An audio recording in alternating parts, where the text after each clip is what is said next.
कक्षा 7 के सभी प्यारे बच्चों का इस वीडियो में स्वागत है। इकाई 13 मानसिक अभ्यास। यहाँ आप देखेंगे 5 बक्से रखे हुए हैं। पहले बक्से में 1 गेंद रखी हुई है, दूसरे में 2 गेंद, तीसरे में 3 गेंद और चौथे बक्से में 4 गेंद और पाँचवें जो 5 नंबर का बक्सा है उसमें 5 गेंद रखी हुई है। अब आपसे पूछा जाए कि बताइए जो आगे प्रश्नवाचक चिन्ह है इसका मतलब कि अगले बक्से बताना है कि कितनी गेंद होंगी। तो क्या आप बता सकते हैं? चलिए इसके लिए हम एक गतिविधि करते हैं, एक्टिविटी करते हैं। यहाँ आप देखेंगे पहले बक्से में 1 है, इसमें 1 गेंद जोड़ेंगे तो 2 हो जाएगी, 2 में 1 गेंद जोड़ते हैं 3, 3 में 1 जोड़ते हैं तो 4, 4 में 1 गेंद जोड़ेंगे तो 5 और 5 में 1 गेंद और जोड़ देंगे तो हमारे पास कितनी आ जाएंगी? 6 गेंद। तो इस प्रकार से जो 6 नंबर का बक्सा है इसमें 6 गेंद रखी होंगी। चलिए अब आगे एक गतिविधि और करते हैं। यहाँ आप देखिए सबसे पहले 11 लिखा है, फिर 13, फिर 15, फिर 17 और फिर 19 लिखा हुआ है। तो क्या आप बता सकते हैं कि जहाँ क्वेश्चन मार्क लिखा है, प्रश्नवाचक चिन्ह है, यहाँ कौन सी संख्या होगी? कोई बताएगा? चलिए देखते हैं कि अगली संख्या क्या होगी। तो सबसे पहले 11 लिखा था और यदि हम 2 इसमें प्लस करते तो 13 आ जाता है, 13 में 2 प्लस करेंगे तो 15 आता है, 15 में फिर 2 प्लस करते हैं तो 17 आता है और 17 में हम फिर 2 प्लस करते हैं तो 19। अब 19 में हम 2 प्लस करेंगे तो अब कितना हो जाएगा? 21। बिल्कुल सही बता रहे हैं आप, अब 21 हो जाएगा ये। तो जहाँ प्रश्नवाचक चिन्ह है यहाँ संख्या हो जाएगी 21। यहाँ आप देख रहे हैं सभी में 2-2 प्लस किया गया है। 11 में 2 प्लस किया, 13 में 2 प्लस किया, 15 में 2 प्लस किया, 17 में 2 प्लस किया और 19 में भी 2 प्लस किया। 2-2 का इन सब में अंतर है, 2 प्लस करते जाने पर हमें 21 प्राप्त हो जाता है। आगे आप देखेंगे यहाँ एक लड़का है, इसके पास 15 चॉकलेट है और इनके पापा ने इनसे कहा है कि आपको एक दिन में 3 चॉकलेट ही मिलेगी। तो 15 चॉकलेट है, पहले दिन वो 3 खाता है तो 12 बचती हैं, अगले दिन फिर 3 खाता है तो फिर 9 बचती है, 9 में से फिर 3 खाते हैं तो 6 बचती हैं, 6 में से फिर 3 खाते हैं तो 3 बचती हैं। अब 3 जो चॉकलेट बची है वह भी खा जाता है तो अब कितनी बचेगी आप बताएंगे हमें? बिल्कुल सही है, आप सही बता रहे, 0 यानी कि 0 बचेगी। अब 0 कैसे बचेगी आगे आप इसे समझिए। यहाँ देखिए उसके पास 15 चॉकलेट थी, 3 खाई है, खाने का मतलब माइनस, 15 में से 3 माइनस करते हैं तो 12, 12 में से फिर 3 माइनस करते हैं 9, 9 में से फिर 3 माइनस करते हैं 6, 6 में से 3 माइनस करते हैं 3 और 3 में से 3 माइनस कर देते हैं, घटा देते हैं, कम कर देते हैं तो बचता है 0। इस प्रकार से उसके पास कोई भी चॉकलेट नहीं बचेगी। यहाँ देखेंगे आप सबसे पहले 4 नीली छड़ें हैं, उसके आगे 3 नीली और 1 हरी छड़ है, उसके आगे 2 नीली और 2 हरी छड़ें हैं, उसके आगे 1 नीली और 3 हरी छड़ें हैं। अब बताइए जो अगला आएगा क्रम उसमें कितनी नीली और कितनी हरी छड़ें होंगी? चलो इसे हम करके देखते हैं। अभी आपको बताया था सबसे पहले 4 नीली छड़ें थी, उसके बाद 3 नीली और 1 हरी, उसके आगे 2 नीली 2 हरी, उसके आगे 1 नीली और 3 हरी छड़ें थी। तो अब क्योंकि नीली छड़ें कम होती चली जा रही हैं और हरी बढ़ रही हैं तो अगले क्रम में 4 हरी छड़ें होंगी और नीली 1 भी छड़ नहीं होगी। इन्हें हम पैटर्न कहते हैं। जो भी हमने उदाहरण बताई इन्हें हम क्या कहते हैं? पैटर्न।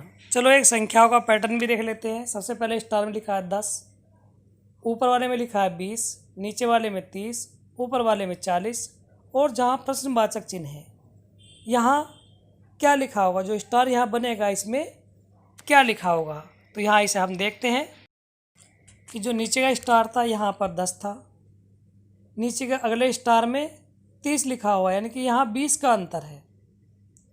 ऊपर आप देखेंगे सबसे पहले स्टार में 20 लिखा था, उसके अगले स्टार में 40 लिखा हुआ है तो यहाँ भी 20 का अंतर है। तो नीचे जो तीसरा स्टार आएगा 10 के बाद 30 था, 20 का अंतर था तो 30 में आप 20 प्लस करेंगे तो 50 आएगा। या आप ऐसे समझ सकते हैं कि नीचे के स्थान 10, ऊपर के हैं 20, नीचे 30, फिर 40 और फिर आगे नीचे आएगा 50। तो ये संख्याओं से संबंधित पैटर्न है। अब आप सही बच्चे बोर्ड पर देखिए, यहाँ पर कुछ वर्ग बने हुए हैं। पहले वर्ग में तीर का निशान ऊपर है, एक तीर का निशान। दूसरे वर्ग में 2 तीर के निशान जो दाईं ओर है, दाईं ओर जा रहे हैं। तीसरे वर्ग में 3 तीर के निशान हैं जो नीचे आ रहे हैं। चौथे वर्ग में 4 तीर के निशान हैं जो बाईं ओर जा रहे हैं। अब जो पांचवा वर्ग है इसमें तीर कहाँ जाएंगे, तो आप यहाँ देखेंगे जो पांचवा वर्ग है ये 5 तीर होंगे इसमें और ये सब ऊपर को जाएंगे। तो यह परिभाषा लिखी हुई है, कोई भी आकृति या प्रारूप जो खुद को एक अनुमानित दिशा में दोहराता है वह एक पैटर्न कहलाता है। नीचे आप संख्याओं का पैटर्न दे लें, पीछे आपको उदाहरण समझाए भी था। नीचे लिखा है 1, 4, 7, 10, 13। 13 के आगे क्या आएगा, तो आप देखेंगे सबसे पहले 1 है, 1 में हम 3 प्लस करते हैं तो 4, 4 में 3 प्लस करते हैं तो 7, 7 में 3 प्लस करते हैं तो 10। अब 10 में हम 3 प्लस करते हैं 13, तो 13 में 3 प्लस करके क्या आएगा 16 है, और 16 में 3 प्लस करेंगे तो 19, और 19 में 3 प्लस करते हैं तो 22। तो ये हमारा संख्याओं का पैटर्न है। इसे बहुत अच्छे से आप समझ लेंगे। और आप आगे देखेंगे यहाँ पर एक सर्किल बना हुआ है, 2 सर्किल बने हुए हैं जो वृत्त बने हुए, एक छोटा और एक बड़ा। तो बहुत ध्यान से देखेंगे, जो इसके 4 भाग हैं, छोटे वाले जो वृत्त है अंदर वाला और जो बाहर वाला है उसके 8 भाग हैं। अब यह लिखा हुआ है जो बड़ा वाला वृत्त है 4, 5, 11, 8, 2, 8, 3, 7 ये लिखा हुआ है। अंदर वाले में 1, 64, 27 और उसके आगे प्रश्नवाचक चिन्ह लिखा हुआ है। तो यह हमें बताना है कि इसका मान कितना होगा। तो सबसे पहले आप देखेंगे 5 और 4 इसके भाग में 1 लिखा है, नहीं 5 में से हम 4 माइनस करते हैं 1 आता है, और 1 का घन करते हैं तो 1 ही आता है। आगे आप समझेंगे इसका 11 और 8 देखेंगे, इसके आगे 27 लिखा। 27 कैसे आया है यह हमें जानना है। तो 11 में से 8 माइनस करेंगे 3 बचता है, और 3 का घन करते हैं हम, 3 की 3 जगह गुणा करते हैं तो 3 गुणा 3 गुणा 3 तो यह आता है 27। तो ऐसे ही 27 आया है। अब ऊपर देखें आप 7 और 3 लिखा हुआ है, उसके आगे लिखा है भाग में 64। अब ये 64 कैसे आया है, 7 में से 3 माइनस करते हैं 4 और इसका घन करते हैं 4 का, तो 4 गुणा 4 गुणा 4 तो यह आता है 64। अब 8 और 2 वाले को हम देखेंगे तो 8 में से, अब ऊपर हमने क्या देखा है कि जो अंतर है उनका घन क्या है, तो ऐसे 8 में से 2 माइनस करेंगे, इसका घन करेंगे। तो 8 में से 2 माइनस करेंगे तो 6 और 6 का घन 6 गुणा 6 गुणा 6 तो ये हो जाता है 216। अतः जहाँ ये प्रश्नवाचक चिन्ह है यहाँ संख्या आएगी 216। यहाँ कुछ और प्रश्न देख लेते हैं। 2, 3, 5, 8, 12 और 17 लिखा हुआ है, इसके आगे खाली स्थान है 2 जगह। तो आप देखते हैं 2 में 1 प्लस करते हैं तो 3 आता है, 3 में 2 प्लस करते हैं तो 5 आता है, 5 में 3 प्लस करते हैं तो 8, 8 में 4 प्लस करते हैं 12, 12 में 5 प्लस करते हैं 17, 17 में 6 प्लस करते हैं तो 23। तो आप देख रहे हैं जितनी संख्या है सब में सबसे पहले हमने 1 प्लस किया, फिर 2, फिर 3, फिर 4, 5, 6। अब हम 17 में 6 प्लस करके 23 आया था, तो 23 में हम 7 प्लस करेंगे तो ये बन जाता है 30। इसके नीचे देखेंगे आप लिखा है यहाँ पर 1, 4, 9, 16। इसके आगे हम बताना है क्या संख्या आएंगी। तो यहाँ 1 का वर्ग 1 होता है, 1 गुणा 1 1। उसके बाद जो 4 है ये 2 का वर्ग है, 2 गुणा 2 2 दूनी 4। 9 3 का वर्ग है, 3 गुणा 3 9। 16 4 का वर्ग है, 4 गुणा 4 16। जैसे शुरू में 1 का वर्ग था, 2 का वर्ग, 3 का वर्ग, 4 का वर्ग, तो अब आगे आएगा 5 का वर्ग। 5 का वर्ग 5 पंजे 25। उसके आगे 6 का वर्ग 6 छंग 36।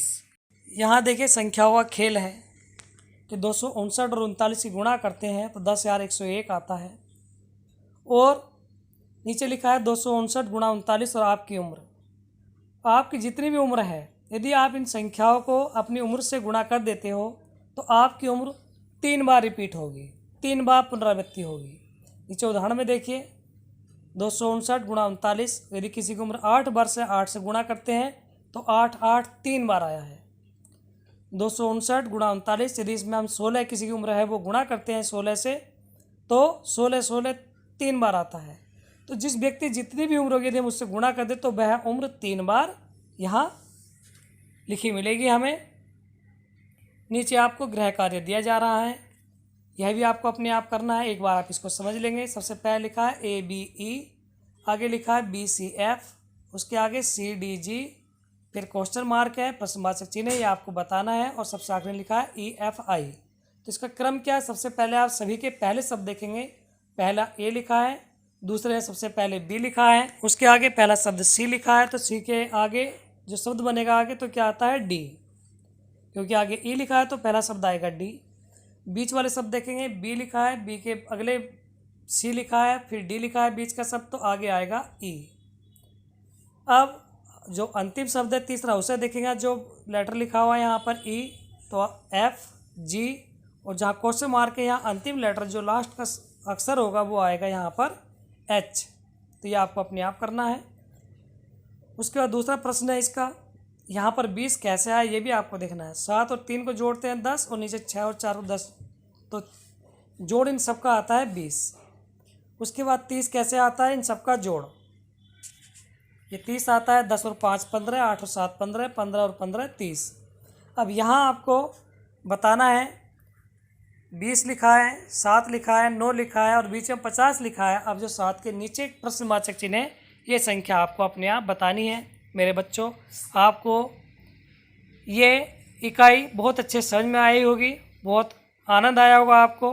ये सभी कार्य आपको अपनी कॉपी में करना है। कहीं कोई समस्या आती है तो फ़ोन कॉल या व्हाट्सएप से पूछ सकते हो। धन्यवाद।